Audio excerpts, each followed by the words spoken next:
Come to order.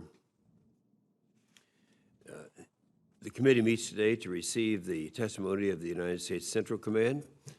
I'd like to welcome our witness, General Frank McKenzie, Commander of the United States Central Command.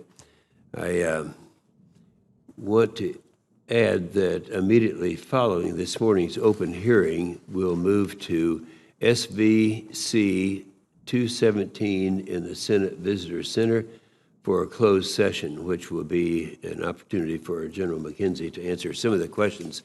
You might make a note of questions that come along that are not appropriately answered in this setting so that we can do it later. I'd like to begin by recognizing the two United States Marine Gunnery, Sergeant Diego Pongo and Captain Moises Navas, who were killed earlier this week during a mission against the ISIS stronghold in Iraq.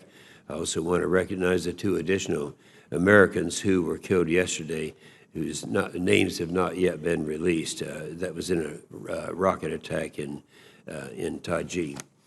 Their loss is a painful reminder that even where we've been successful, such as in destroying ISIS, the caliphate, we still have troops in harm's way. And when Senator Rounds and I had the opportunity to meet with some of our troops just 2 weeks ago, we were visiting Iraq. We had a chance to really talk over some of the things like this with them. General, later this month, you'll be commemorating your one-year anniversary as CENTCOM commander, and I'm sure you'll agree it's been a tough ride. Since May of 2019, we've seen Iran and its terrorist proxies escalate their asymmetric aggression against the United States and our partners throughout the region. In May, they hit our partners' oil tankers.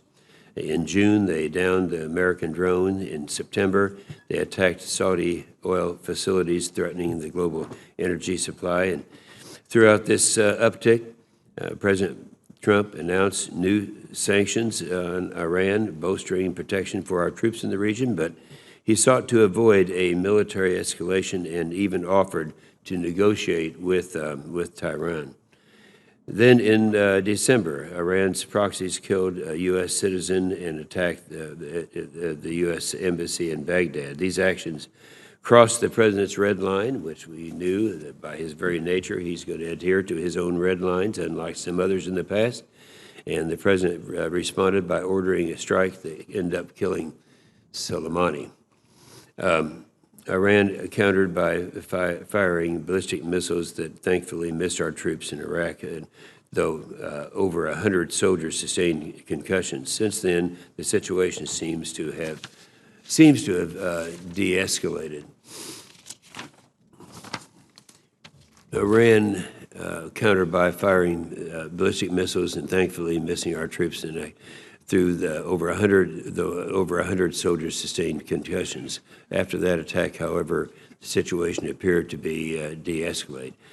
Yet, despite the deployment of approximately 14,000 new troops to the region to deter Iran, your written testimony says, and I'm quoting from your written testimony, General, quote, ample intelligence exists indicating that Iran's regime desire to continue malign operations that threaten lives. And early media reports suggest that Iran-backed groups were responsible for yesterday's attack at Camp Taji.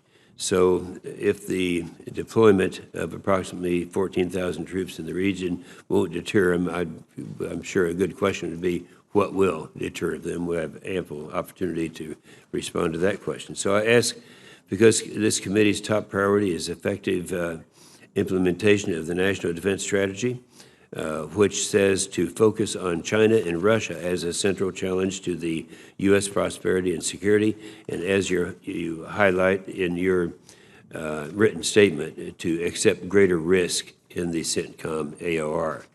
Countering Iran is an important aspect of American credibility in the Middle East, and bolstering American credibility is vital to preventing our partners from looking toward China and Russia for their security needs. But every battalion that we send to the Middle East is a battalion that's not being sent and supporting someplace other priorities in Europe and in the Pacific.